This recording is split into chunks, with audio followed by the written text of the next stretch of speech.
got Elbridge Colby joining, former Deputy Assistant Secretary for Defense for Strategy and Force Deployment at the Pentagon under the Trump administration, co-founder and principal of the Marathon Initiative. His book is Strategy of Denial, American Defense in an Age of Great Power Conflict, also known as Denial. It's not just a river in Egypt. What's going on, Bridge? Good to have you.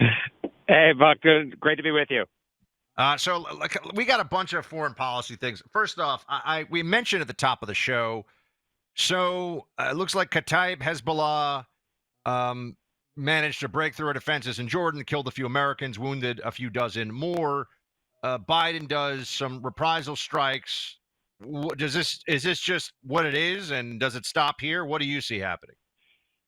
Yeah, I mean, I don't think it's looking like it's stopping, and they've done more strikes. The administration over the weekend, including against the Houthis, and they're telegraphing. As Sullivan said yesterday, Jake Sullivan, the national security advisor, said that they're going to do more strikes, and I don't see it really changing the fundamental calculus on the part of Iran or its proxies at this point. I mean, my view is, look, they've killed Americans. Obviously, there needs to be effective reprisal, kinetic, consistent with our focus on Asia, and then also financial. But at the same time, I think we need to ask real hard questions about why we're leaving, soldiers and other personnel all kind of in these lily pad bases, kind of like in Indian country and Syria and Iraq, possibly even Jordan, essentially as like hostages to fortune or hostages to escalation by Iran and its proxies. It just seems like a bad, because some of the critiques saying, oh, we should, take it to Iran. I mean, look, we don't want a war in the Middle East, not because Iran's good, but we can't really afford one on multiple levels.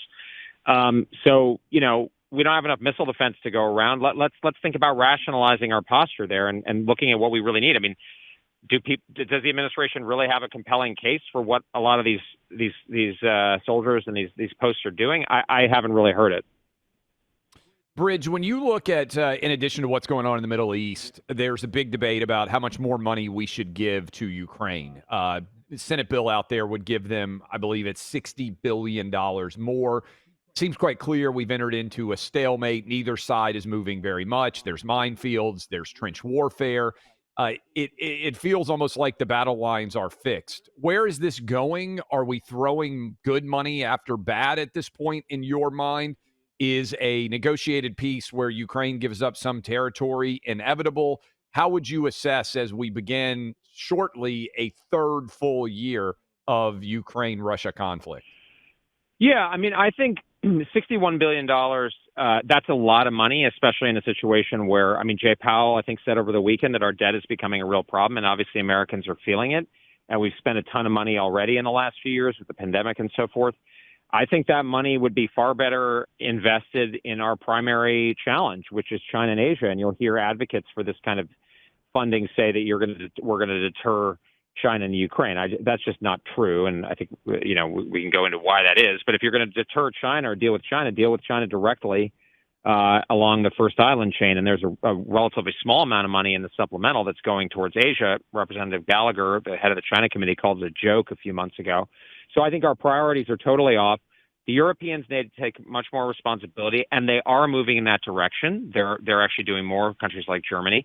Obviously, they're very real and I think serious and genuine and I think compelling concerns about the border provisions as well. I mean, in terms of what's going on in the Ukraine, I think, honestly, a stalemate might not be the worst outcome.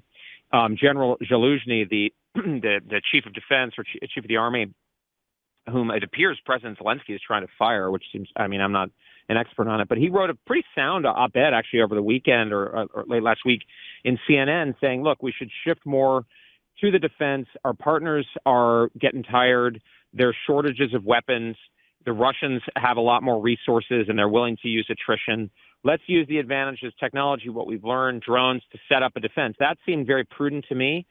Pushing the Europeans to take the lead in supporting that. I think that could be a good basis for an eventual negotiation or compromise, whether it's formal or not.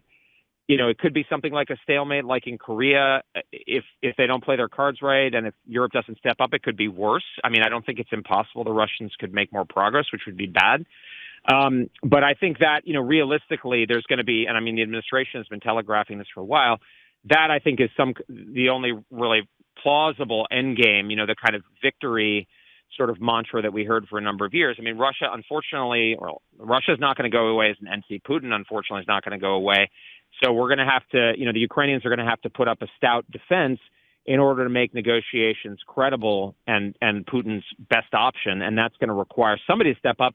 But it's not going to be the American taxpayer. The American taxpayer spent, I think, $113 billion on Ukraine already. That's way more. This is in Europe, so Europe should take primary responsibility for it.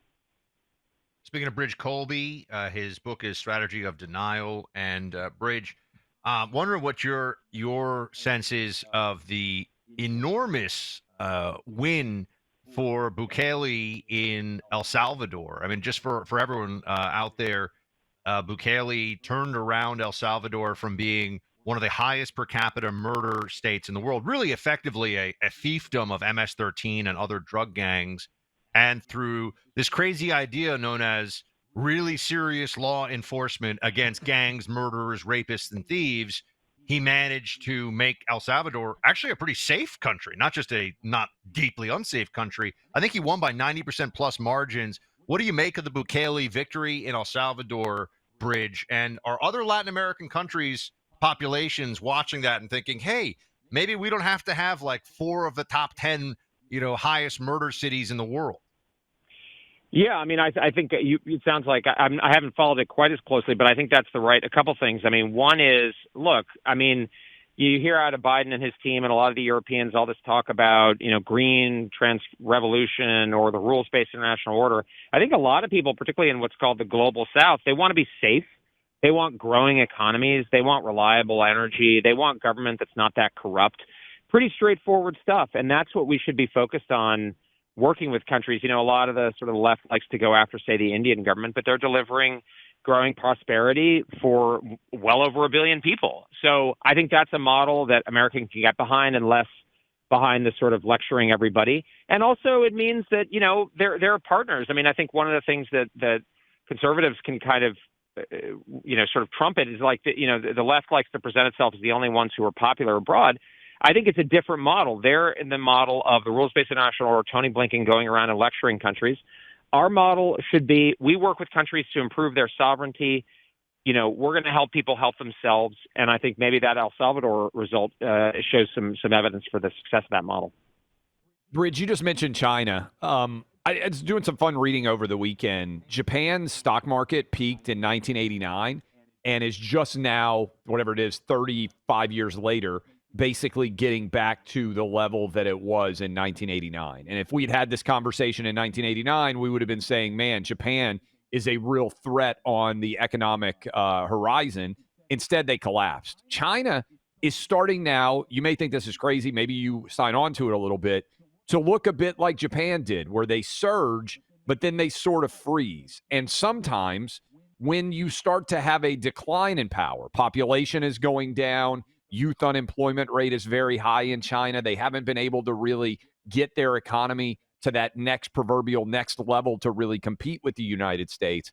Does that make it more or less likely in your mind that they invade Taiwan? How would you assess China's potentially beginning of a decline of power there and how that could make things maybe more tempestuous? Yeah, no, I mean, it's a great question. I mean, look, I don't have a crystal ball on that. Otherwise, I'd be investing and making a lot more money. But I think the Chinese economy is clearly meeting very serious headwinds, and they're very real, and they're not going to go away easily.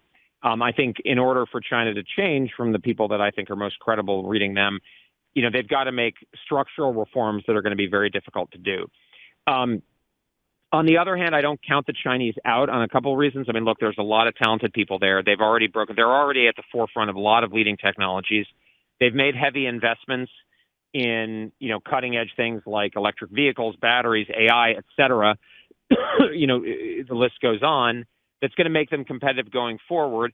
It's worth thinking about, Japan didn't really collapse. Like, there's still effective Japanese companies. You go to Japan, it's still a very rich country. If China ends up at that kind of level, it's going to be, I think, like 3 or 4 times the size of the American economy, something like that, maybe 2, 3 times. So it's a little bit cold comfort. The other thing that I'm concerned about is the Chinese believe that a lot of, in particular, Xi Jinping believes that a lot of the reason why they're having these difficulties and why it's going to be worse in the future for them is because, and this is his word, we, the Americans and our allies, are strangling them. We're strangling their future economic growth. Now, that's a very dangerous situation, because the other analogy to Japan is Japan 1941, when we put an embargo on Japan without having a strong military, and the Japanese said, well, I'm being strangled here, so I guess my least bad option is to lash out and use military force and try to create a kind of an economic sphere that's under my control. I'm concerned about that possibility, especially because the Chinese have massive overcapacity of like industrial and other kind of production that they need countries to eat. And there's increasing resistance to countries eating this. President Trump has, I think, reasonably called for raising tariffs, Bob Lighthizer and others. But if China looks out and says, hey, I'm going to have difficulty dealing with all this overcapacity, they might look for the sword. And so I think that's another reason why we need to be prepared. We can't predict what Xi Jinping is going to do. There's reasons why they might act, in a bad economy. There's reasons why they might act in a good economy. But the main problem is they're building up a military to do something, and they're actively preparing for it. Sam Papara, who's up for the Indo-PACOM commander, he said the other day, people often talk about 2027. 2027 is just a target date for them. They might go before, they might go after, nobody knows. So we have to be ready today, tomorrow, and 5 years. I think that's the right approach. Bridge, some states are taking action to limit Chinese-based purchase of U.S. land. What do you, obviously, we don't want the Chinese buying land around, sensitive military installations, stuff like that. But broader bans on owning land, even as it pertains to, say, agricultural production, farmland, things like that. Do you think that that's the right move? And is that part of the process of decoupling from China economically? That's really one of the most important ways that we could defend ourselves over the long term from the Chinese Communist Party. Well, look, I think state level effort is a really important effort. In fact, there's a friend of mine who just started up a group called State Armor that is supposed to actually help states with legislation and so forth to kind of think about what they can do. Say, what if there's an invasion of Taiwan? I mean, we saw what happened in the pandemic. I mean, states are going to eat a lot of the results, even if they have very little power on the foreign policy level. They need to be ready. They need to have instruments. Land is one. I think there's a lot of regulatory issues. There's stuff on like cyber and electronic and water infrastructure. I mean, there was the big testimony by Chris Wray and a bunch of other poobahs the other day to the Select Committee on China, pointing out the Chinese are all over our grids.